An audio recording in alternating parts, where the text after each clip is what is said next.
Bom, vamos então para o próximo convidado, que eu conheço bastante bem. Ele vai ter também uma excelente intervenção. Mas antes disso acontecer, deixa-me apresentá-lo continuamente. Cá está. A próxima apresentação intitula-se Mobilidade Elétrica em Portugal, Açores, exemplo de sustentabilidade, e será abordada pelo Sr. Engenheiro Henrique Sanches. Henrique Sanches exerce atualmente funções de assessoria e consultadoria na área financeira e mercados. Durante 40 anos, de resto, desempenhou funções nos departamentos financeiro e de mercados em bancos portugueses em Lisboa, Londres, Madrid e Luanda. Basicamente, ele não precisa disto para nada. Tem especial interesse nas áreas ambientais e de sustentabilidade, desenvolvendo a sua atividade nestas áreas em prol de uma economia mais verde e sustentável, de cidades mais amigas do ambiente e das pessoas, da mobilidade sustentável, da mobilidade elétrica, da eletrificação e descarbonização da economia e da redução das emissões de gases tóxicos. Exerce então o cargo de Presidente do Conselho Diretivo da UV, Associação de Utilizadores de Veículos Elétricos, do qual foi um dos fundadores. Uma salva de palmas aqui para o Henrique Sanches.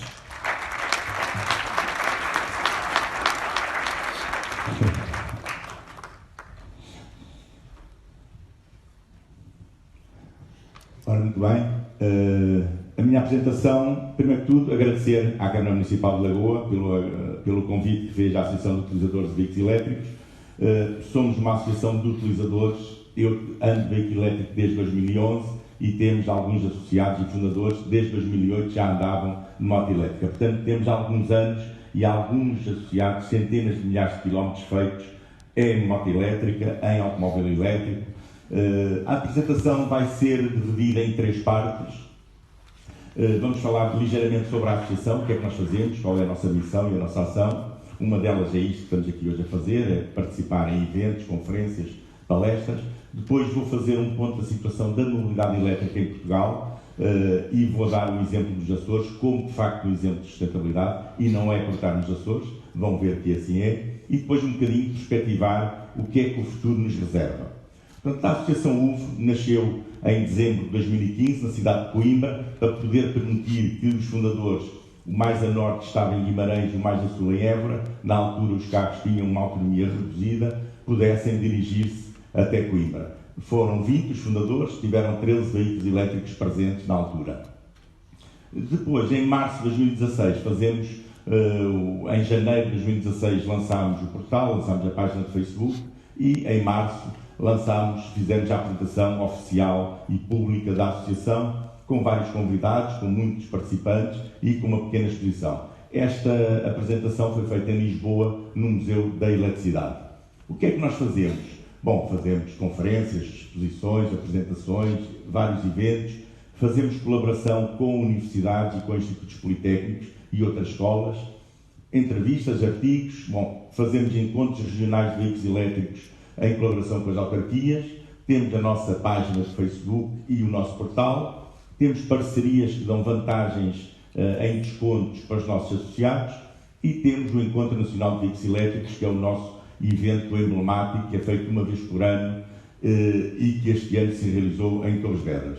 E depois temos merchandising diverso, como aquelas t-shirts, ou os avisos de cortesia, que é uma forma cortês e simpática de dizer a quem utiliza mal o posto de carregamento público de que de facto está a infringir e está a impedir. No caso vermelho é um automóvel com motor de combustão interna que está indevidamente a impedir que um veículo elétrico carregue, mas no caso do azul é um aviso de cortesia de um utilizador de um veículo elétrico que estacionou o seu carro, carregou e após ele estar carregado não o veio retirar. Portanto, está a impedir que outros consigam carregar a sua viatura. O Encontro Nacional de Veículos Elétricos, como já referi, estes foram os últimos realizados. Foi a seguir ao de Lisboa, em junho de 2015, que nasceu a ideia da fundação da associação. O de Coimbra, em 2016, já foi o primeiro realizado pela associação. Depois estivemos no Porto, Leiria e este ano em Torres Vedras. Recorde nacional e recorde ibérico, com muita pena aqui dos nossos amigos espanhóis. 377 veículos elétricos tivemos este ano em Torres Vedras, 151 veículos elétricos num desfile, que nós chamamos de um desfile do charme, do silêncio, do carro elétrico, e foram, através de vários carregadores que tínhamos disponíveis, fornecidos 3.401 kWh carregados durante o fim de semana que durou o ENV, o Encontro Nacional de Veículos Elétricos. Vamos ver agora um pequeno filme sobre a realização do Encontro Nacional de Veículos Elétricos em Torres Vedras este ano, e neste filme podemos ver, de facto, o encontro tem 3 componentes. Uma é os utilizadores, portanto, que vão com os seus carros elétricos, motas elétricas, bicicletas elétricas e partilham experiências.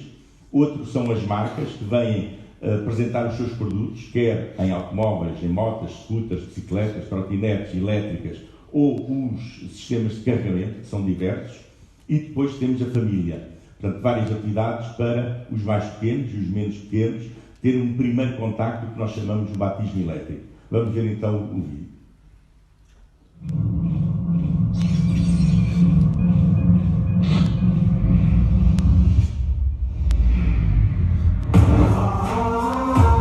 Então veio de Luxemburgo direto? Vim de Luxemburgo direto aqui para Lisboa e a viagem foi ótima, 2.100 e poucos quilómetros. Primeira vez que viajei com um carro elétrico, aliás tinha o carro há uma semana e correu tudo muito bem. Já ver o motor.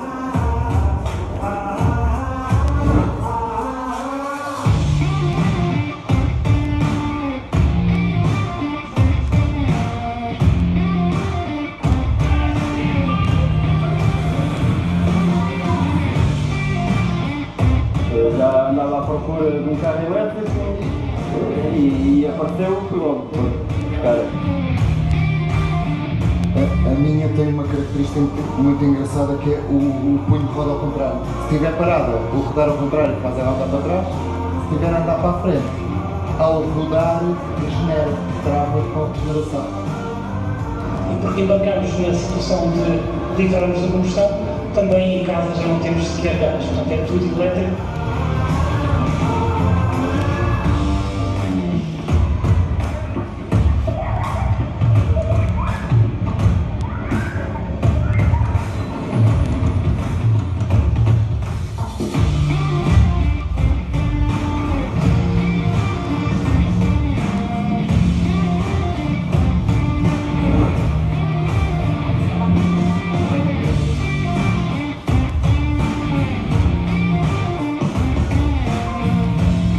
Olhámos para este carro que tinha 10 anos e eu disse, não, este fica aí e vamos fazer uma experiência. No sítio do depósito e do suplente, ele colocou 2/3 da bateria. O outro terço está aqui à frente, junto ao motor. Tinha a perfeita noção de que nós cada vez mais temos que fazer menos mal ao planeta em que vivemos. Em números redondos estiveram presentes 380 veículos elétricos, é o novo recorde nacional e é o novo recorde ibérico, veículos elétricos, e participaram no desfile 160 veículos elétricos, a maior parte de automóveis ligeiros de passageiros, mas também algumas motas.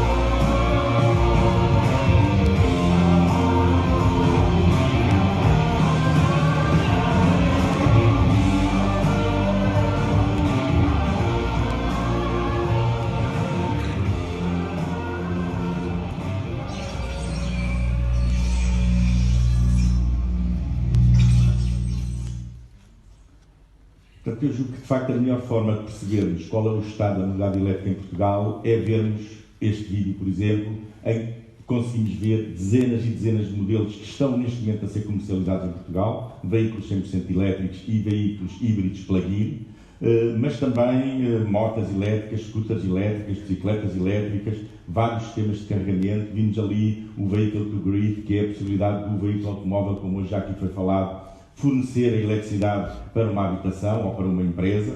Ainda não está regulado através de legislação em Portugal, mas já existe e nós estivemos ali a alimentar o stand da UVE. Vamos agora passar à situação genérica do país, como é que estamos. Isto é o que existe neste momento a nível nacional, já falarei depois do caso dos Açores. Portanto, para um particular, 3.000 euros no incentivo à aquisição de veículo 100% elétrico, no caso de uma empresa, 2.250, as empresas estão limitadas a 4 candidaturas.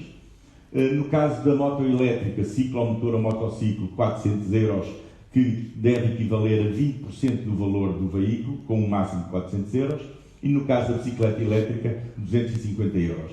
Depois estão as isenções do Imposto Único de Circulação, que todos nós conhecemos como selo do carro, o Imposto sobre Veículos, também está isento. No caso do estacionamento, eu dou aqui o exemplo de Lisboa, em que existe gratuitidade, não é total, paga-se um selo que custa 12 euros por ano, mas estamos a falar de 1 euro por mês para poder estacionar quando quisermos na cidade de Lisboa. Isto já existe para Oeiras, já existe para Vila Nova de Gaia, já existe para o Funchal, enfim, há um conjunto de outros municípios que já adotaram ou uma isenção total ou parcial do estacionamento. No caso das empresas, além disto tudo, ainda tem a tributação autónoma em sede de IRC, que estão isentas, e o IVA, que é dedutível pelas empresas que o possam deduzir. Isto são enormes vantagens, estamos a falar só no IVA de 23%. O carro fica automaticamente mais barato, cerca de 1/4 do seu valor. Este é o panorama em termos de vendas de BEVs, veículos Battery Electric Vehicle, PEV, Plug-in Electric Vehicle, portanto veículos 100% elétricos e veículos híbridos plug-in, com uma autonomia elétrica que anda à roda dos 40 a 50 km, podendo em alguns casos chegar aos 70.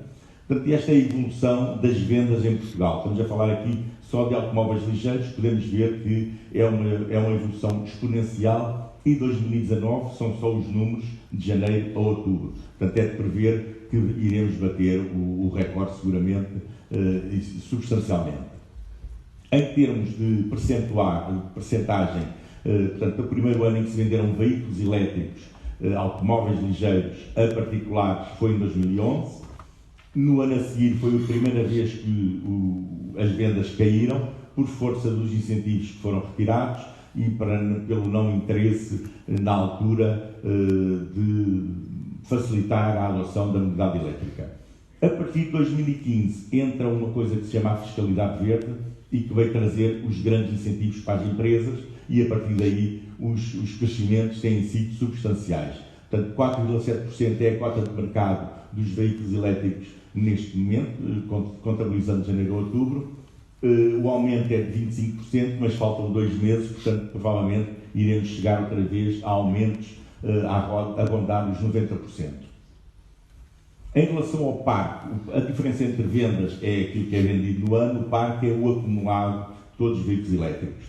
Aqui contabilizamos ligeiros passageiros e mercadorias e o parque automóvel é este, até final de 2018, porque ainda não temos os números de 2019. Mas já podemos ver que pelo menos mais 10 mil podemos adicionar àqueles 20 mil. Portanto, atualmente estaremos a falar de algo como mais de 30 mil, 32 mil veículos elétricos a circular em todo o território nacional. Em termos da rede de carregamento, que é uma das dificuldades com que nos debatemos, quem não pode carregar em casa ou não pode carregar no local de trabalho, é a rede pública de carregamento. Existem neste momento 84 postos de carregamento rápido. Portanto, a potência destes postos são de 50 kW, espalhados do país inteiro, de norte a sul. Existem já 2 aqui nos Açores e outros 2 na Madeira. 601 postos de carregamento normal, é o carregamento em corrente alterna até um máximo de 22 kW. E depois temos uma rede privada dedicada a uma marca de veículos, que são os Teslas, que tem 70 supercarregadores que carregam a 150 kW, 3 vezes mais rápido que a rede pública de carregamento e estão divididos em 7 localizações no território continental. E os Teslas Destination Chargers, que são os carregadores no destino que a Tesla oferece aos hotéis, aos restaurantes, enfim, marinas, campos de golfe, e apenas o proprietário da instalação tem que suportar a própria instalação do carregador e a eletricidade. Já 159 em todo o país. Estes são os números da Mobie, que não são muito atuais, mas são os últimos números que eles divulgaram. só para termos uma ideia, e estamos só a falar de carregamentos na rede pública de carregamento, é os únicos que a Mobié, como entidade gestora, tem. 12 milhões de kWh já foram fornecidos aos veículos elétricos em Portugal, mais de 1.200.000 carregamentos efetuados, em praticamente 1.000 postos utilizados e mais de 8.000 toneladas de CO2 que não foram emitidos e lançados para a atmosfera. São números já significativos a que temos que adicionar. Todos os carregamentos são feitos fora da rede pública, portanto, em nossas casas, nas empresas. O caso dos Açores, 3 vetores fundamentais para mim. É o aproveitamento dos recursos naturais para a produção de energia e da eletricidade, para a produção energética. É a cartilha de sustentabilidade dos Açores, que acho que é um exemplo para todo o país, e é a aposta que os Açores fizeram na mobilidade elétrica.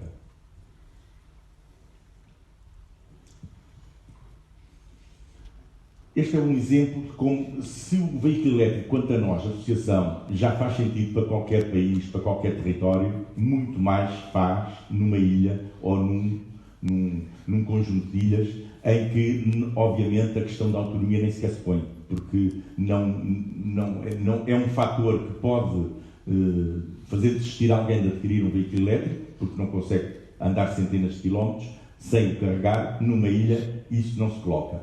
E depois há um outro vetor muito importante, que é o aproveitamento dos recursos naturais. Portugal tem que importar o petróleo, ou já a gasolina ou o gasóleo, e depois do continente ele tem que ser reexportado para as ilhas, e de uma ilha depois tem que ser reexportado outra vez para o conjunto das outras ilhas. Isso tem custos enormes para a economia nacional, quando nos Açores há 3 possibilidades de produzir a energia que nós necessitamos dos veículos elétricos: as centrais geotérmicas, as centrais fotovoltaicas e os parques eólicos. E com isto os Açores libertam-se, e nós podemos ver a seguir ao acontecimento do furacão da Ilha das Flores, os problemas que neste momento existem a nível de abastecimento da Ilha das Flores, e temos aqui a vantagem de, sob o ponto de vista energético e de eletricidade, qualquer arquipélago, qualquer ilha passa a ser autossuficiente se produzir de facto a eletricidade para alimentar. Estou a falar dos veículos elétricos, mas para alimentar as casas e as empresas. A Cartilha de Sustentabilidade dos Açores é um excelente documento que entrou em vigor em 2017. Um conjunto de empresas que aderiram e outras vão aderindo a esta cartilha. O objetivo, de facto, é fazer o desenvolvimento sustentável do próprio arquipélago. Abrange praticamente todos os setores da sociedade, e é um compromisso público que quer as entidades públicas, quer as entidades privadas assumem ao subscrever a cartilha, e que no caso dos Açores está a ter, como já vamos ver, um impacto muito positivo. Concretamente, referindo a mobilidade elétrica, existe o plano da mobilidade elétrica para os Açores, que define quer a instalação de uma rede pública de carregamento, quer postos rápidos, quer postos normais, e que também contempla a criação de incentivos financeiros à aquisição do veículo elétrico, quer por particulares, quer por empresas. Este plano para a mobilidade elétrica dos Açores, obviamente o que é que ele pretende é estimular. O carro elétrico é ligeiramente mais caro que um carro equivalente a gasolina ou a gasóleo, e, portanto, há uma dificuldade inicial na aquisição do veículo elétrico, mas que rapidamente é recuperada com o custo da utilização desse mesmo veículo elétrico, porque a partir do momento que eu saio do stand, eu não tenho que voltar ao stand. Como iremos ver mais à frente, o carro elétrico não tem filtros, não tem óleos, não tem uma quantidade de peças móveis que necessitam de sistemas de arrefecimento, que os motores de combustão obrigatoriamente exigem, porque não há contacto entre peças. Portanto, este plano para a mobilidade elétrica aqui nos Açores contempla não só o automóvel ligeiro, como também motociclos, ciclomotores e bicicletas. E também a aquisição do veículo e a instalação de postos de carregamento, quer por pessoas, quer por empresas. Portanto, vamos agora falar de algumas majorações que este incentivo pode ter. Uma é a utilização de uma tarifa diferenciada no tempo, o que nós conhecemos por tarifa biorária ou tarifa triorária. Quem tiver um contrato desses tem uma majoração no incentivo, Portanto, o incentivo ainda não está definido, ele vai entrar em vigor em 2020, mas se eu tiver um contrato de eletricidade bi ou trihorário, como fundamentalmente essa eletricidade é uma eletricidade renovável, eu consigo ter uma majoração no incentivo. Também os residentes nas ilhas que pertencem à rede mundial de reserva da biosfera da Unesco vão ser majorados positivamente e, portanto, o incentivo será maior. E se, além disso, ainda se fizer simultaneamente o abate de um veículo com motor de combustão interna, há uma terceira majoração. Importa realçar que este incentivo regional é complementar, quer dizer, adiciona ao incentivo nacional. Portanto, um particular recebe um incentivo nacional de 3.000 euros e vai conseguir receber um incentivo regional que, ainda por cima, pode ser majorado por estas três condições. O plano para a mobilidade elétrica aqui nos Açores visa estes objetivos em termos de veículos elétricos e de pontos de carregamento, que são os dois fatores para a mobilidade elétrica se desenvolver. Tem estes objetivos: 115 veículos elétricos até ao final de 2020, 474 até 2024, e nos postos de carregamento, os 38 pontos até 2020 e 95 até 2024. Portanto, são ambiciosos estes objetivos, mas são excelentes e nós temos já vimos os primeiros postos a serem instalados aqui nos Açores e, portanto, tudo leva a crer que, de facto, além de ambicioso, é execuível e vai ter implementação. Existe depois um conjunto de outros benefícios fiscais, que já tinha referido, e também para as empresas, como sejam a dedução à coleta em sede de IRC e a dedução do IVA para aquelas empresas que o possam fazer. O futuro é hoje. Eu costumo dizer que o futuro é hoje, também para mim o futuro já é ontem, porque eu tenho carro elétrico desde 2011, portanto o meu futuro já começou há uns anos atrás. E o futuro é hoje, o que é que eu quero dizer com isto? E todos nós, ultimamente, infelizmente, tivemos nota de incêndios há 2 anos no continente, o tornado do ano passado também fustigou o continente, o furacão que fustigou a Ilha das Flores este ano, e estes são acontecimentos que já nos tocam de perto. Qualquer um de nós conhece alguém, ou algum familiar, ou algum amigo, que de alguma forma foi afetado por estes acontecimentos.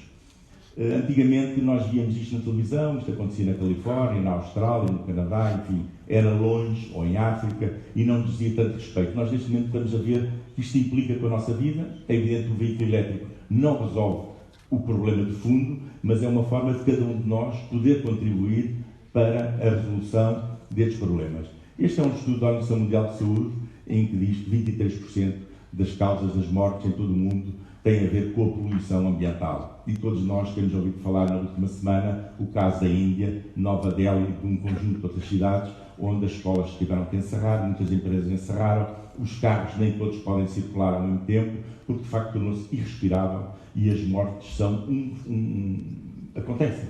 Portanto, as pessoas morrem neste momento em cidades na Índia pela questão da qualidade do ar que respiram. Outro aspecto que é menos falado é o ruído, a poluição sonora. Numa grande cidade, aqui nos Açores, eu julgo que felizmente não se põe essa situação, mas numa grande cidade com muito tráfego, há um barulho permanente que nos dá cabo do nosso sistema de audição e que nós já nem damos conta dele, porque já nos habituámos a ele. E que também é causa, segundo a Organização Mundial de Saúde, da perca de 1 milhão de anos de vida saudável só por causa da surdez precoce que as pessoas que vivem nos grandes centros urbanos sofrem devido ao trânsito automóvel. Este é o panorama atual. Nós sabemos que o combustível mais usado é o petróleo, foi ele que permitiu também o desenvolvimento da humanidade durante o século XX, mas o petróleo, que quando chegou, e os veículos de combustão interna, quando chegaram, vieram resolver o problema dos cavalos, que poluíam muitíssimas cidades. Em Nova Iorque haviam 100 mil cavalos, em Londres haviam 50 mil cavalos. Só para retirar o esterco dos cavalos das cidades era muito complicado, era uma fonte de doenças, e o motor de combustão interna resolveu esse problema. Mas com o andar do século trouxe-nos outro problema, que é a poluição que já falámos, e é isto que é as guerras para alguns países poderem aceder às fontes de onde estão o petróleo ou o gás natural, ou até mesmo os desastres ambientais. Todos nós Temos ouvido falar e recentemente temos um exemplo do Nordeste do Brasil, um desastre ambiental tremendo, mas houve imensos desastres ambientais que trouxeram graves danos à natureza. O que é que, como Associação de Utilizadores de Veículos Elétricos, nós propomos? É, de facto, uma mudança de uma economia baseada nos combustíveis fósseis para uma economia verde baseada nas energias renováveis. Hoje em dia, quer com os parques eólicos, quer com os parques fotovoltaicos, quer no caso dos Açores, com as centrais geotérmicas, mas também com a energia das ondas, com a energia das marés, é possível criarmos, gerarmos a nossa própria energia para os veículos elétricos, mas também para as nossas casas. O sol é simplesmente uma bateria gigante que nos vai permitir manter o padrão de vida a que nós já chegamos, ninguém quer voltar para trás em qualidade de vida, e o sol tem essa capacidade. Vai durar cerca de 1,5 milhão de anos, portanto, o que é suficiente para qualquer um de nós usar a energia do sol para alimentar os seus veículos ou as suas casas. Este é um exemplo do ano passado. Durante cerca de 68 horas, o continente foi alimentado apenas por energias renováveis, a hídrica, a eólica e a fotovoltaica, e este é o exemplo dos Açores. Isto aconteceu em dezembro do ano passado, de central geotérmica da Graciosa, em que também conseguiram abastecer toda a ilha apenas com energia renovável. Portanto, é possível. É possível, é um investimento inicial, mas que o custo dos painéis fotovoltaicos caiu imenso.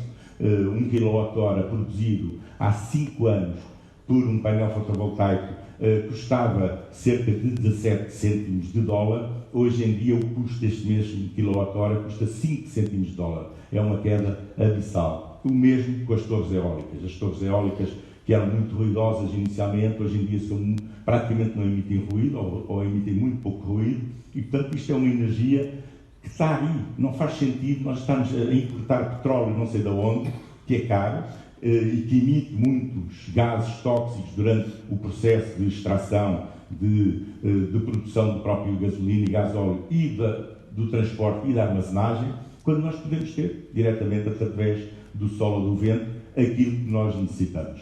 E isso é possível fazer numa moradia familiar através da produção fotovoltaica, o armazenamento dessa eletricidade em baterias e depois essa mesma eletricidade vai servir para alimentar a casa e para carregar o nosso carro.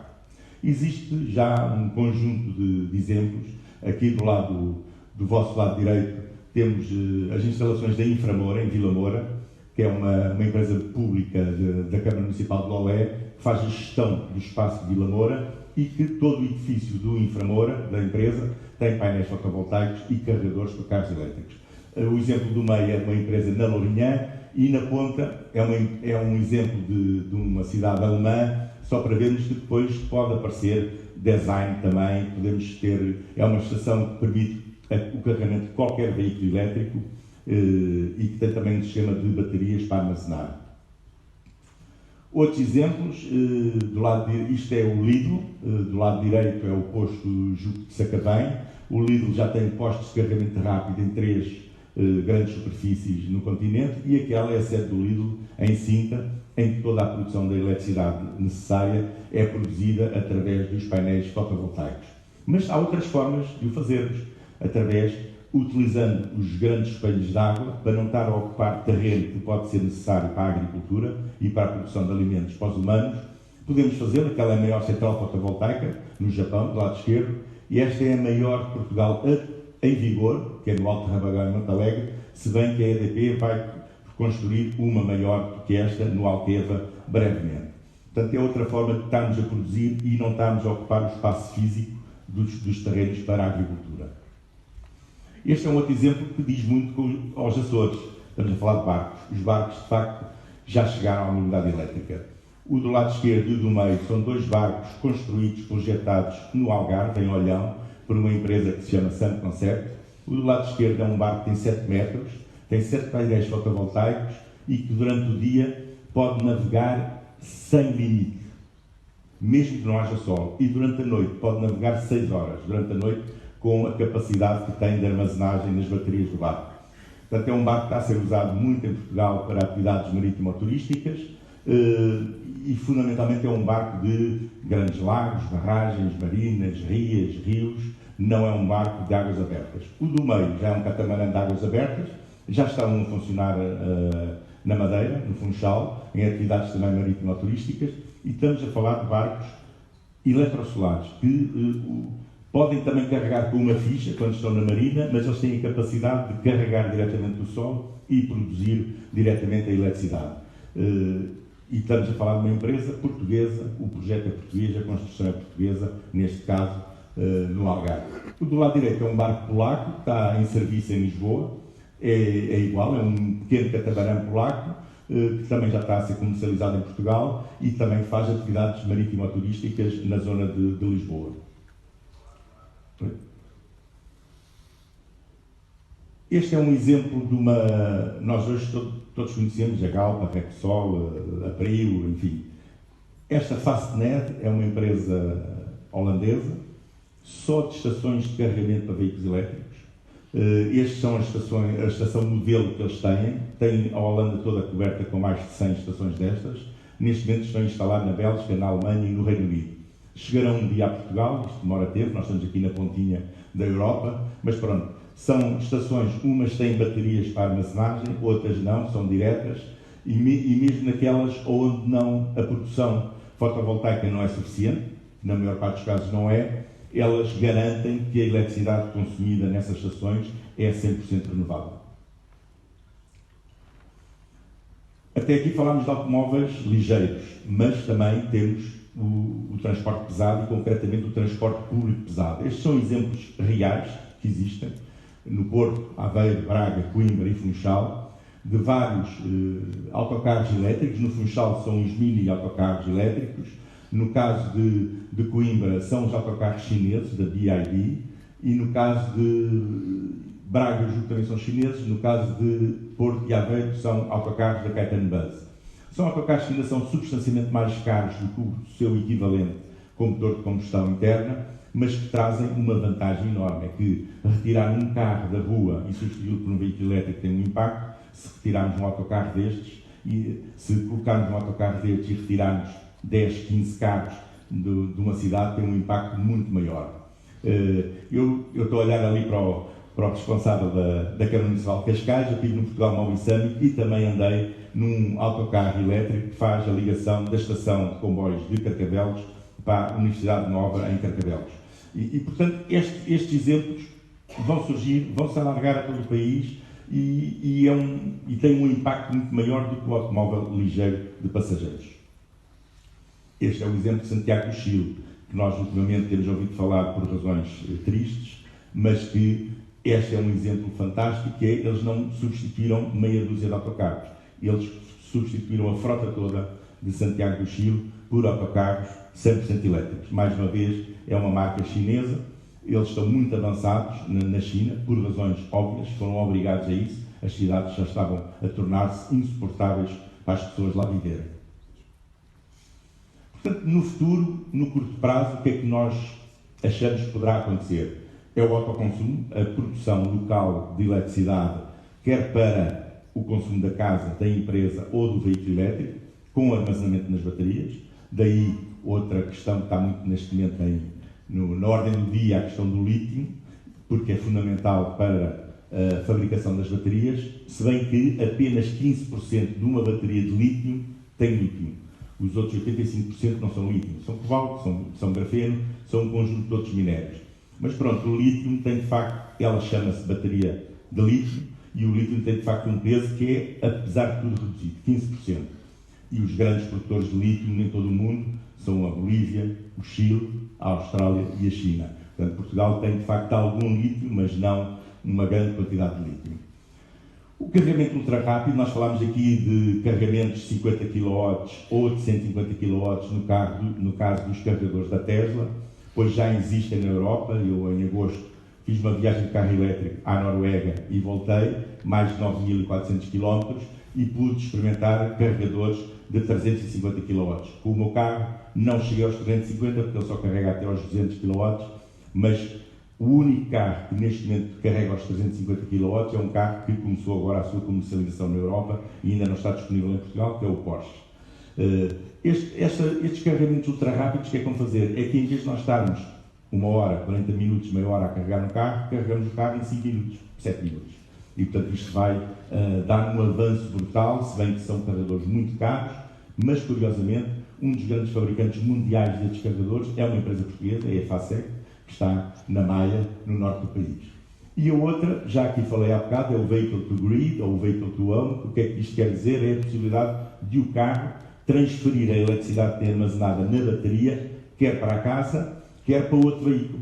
Por exemplo, existem neste momento já a funcionar no Japão veículos de tipo assistência em viagem, que um veículo ficou sem bateria e este veículo vai ter com o outro, carrega o outro e o outro segue o seu caminho. Em termos de médio prazo, vão vir aí os veículos autónomos, eles já aí estão. Nessa viagem que eu fiz em agosto, conduzi grande parte do tempo em condução autónoma de nível 3, que é uma condução que nos permite definir a distância ao carro da frente, definir a faixa de rodagem onde eu quero ir, definir a velocidade a que eu quero ir e definir o destino onde eu quero chegar. E o carro, por ele, numa autoestrada, quando se aproxima a sair da autoestrada, ele abranda, faz o pisca, sai da autoestrada sem qualquer intervenção humana, quer no volante, quer nos pedais.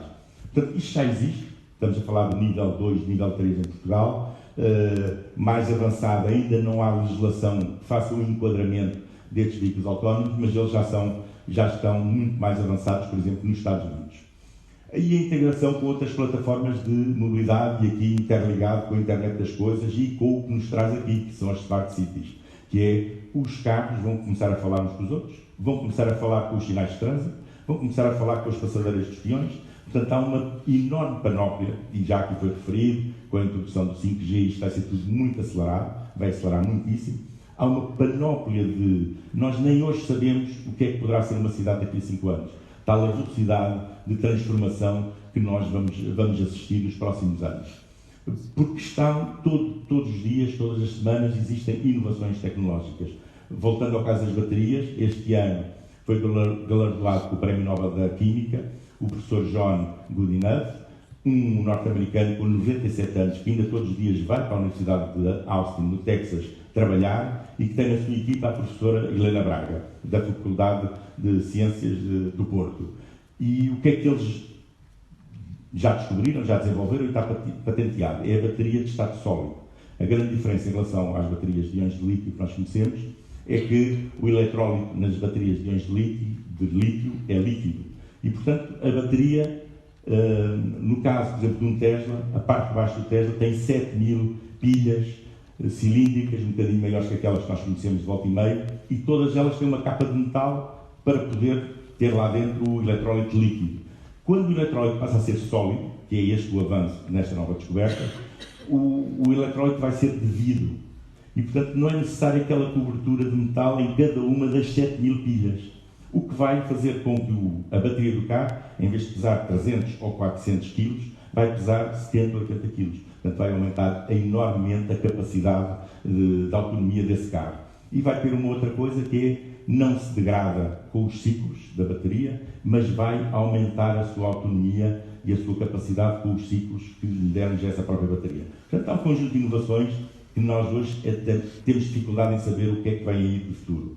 Portanto, a nossa visão é esta, é fazer em vez de falar, se bem que eu estou a falar e precisamos de falar também, e temos de ter em atenção que a emergência que existe atualmente em termos climáticos é real. Portanto, não é nada que nós podemos olhar para a televisão, é real e nós nas nossas vidas estamos a confirmar isso. Eu vou acabar com um vídeo, que foi o primeiro vídeo que nós fizemos na associação, que é porque é que os veículos elétricos vão triunfar, e vou referir 4 razões, e nenhuma é o ambiente. Mas eu já aqui disse que nós vamos ser obrigados a mudar mais depressa do que julgamos, por força das alterações climáticas. Vamos ficar com este vídeo.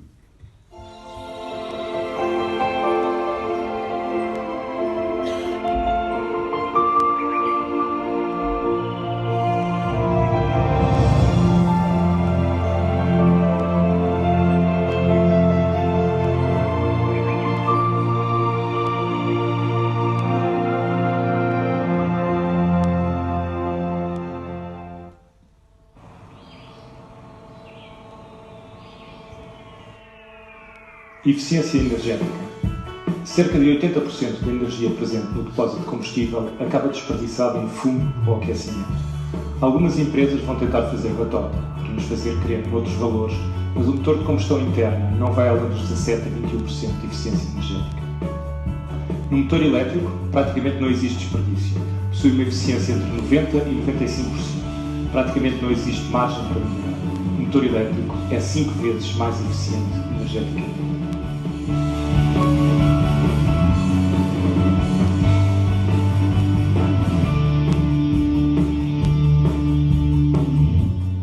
Economia. Os números dispensam comentários. Adicionalmente, a eletricidade é também mais económica de transportar do que o combustível e toda a cadeia de utilização mais eficaz e simples.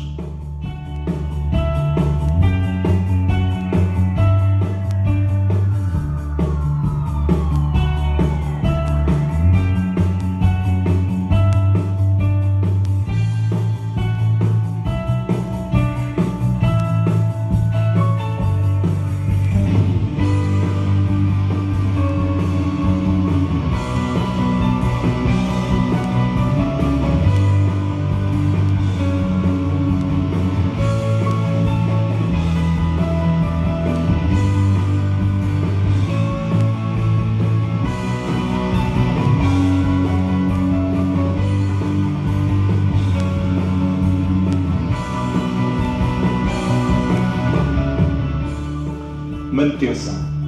Este é o seu carro, assumindo que não tem um veículo elétrico. O seu carro tem mais de 2.000 peças móveis. 2.000. O Model S da Tesla tem 18. É melhor não repetir. 18. É menos de 1% do que o veículo de combustão. O que isto provoca é naturalmente um custo de manutenção muito inferior. Alguns fabricantes oferecem garantia com quilómetros ilimitados. Podemos conduzir o carro até à Lua e volta e ele continua dentro da garantia. E esqueça as idas à oficina para mudar o óleo do motor ou velas. Isso não existe.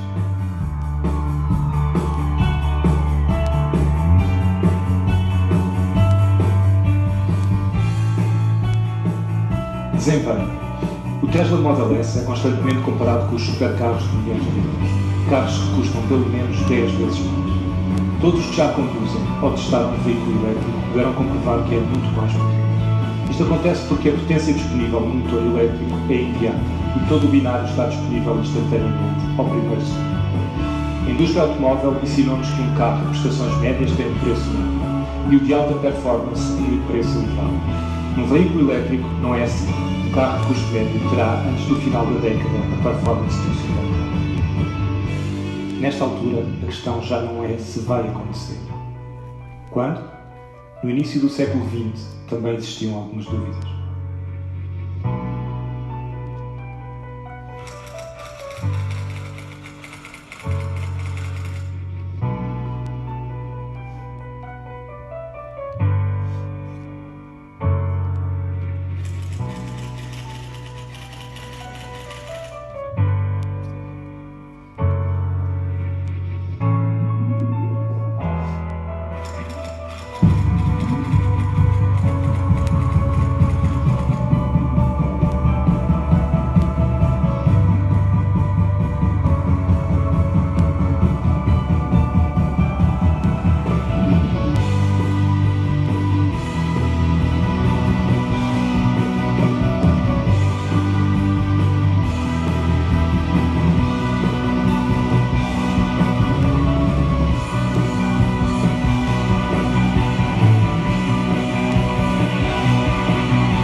Nós ainda não tivemos a oportunidade de voltar à Avenida da Liberdade, em Lisboa, mas quem é de Lisboa sabe que hoje em dia, naquele ponto, nos restauradores, basta olharmos para qualquer sítio e vemos no mínimo um carro elétrico.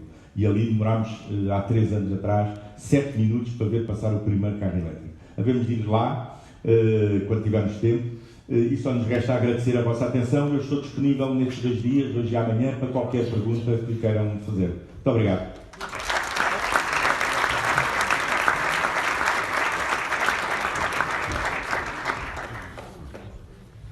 Pronto. pronto, eu fiquei tão entusiasmado, comprei agora um carro elétrico online no eBay. E agora vou fazer uma pausa para almoçar e estamos aqui às 2h30. Está bem? Pronto. Desculpa. Toda a gente vai embora, não é? Para o almoço. Bom almoço a todos. Podem ir embora.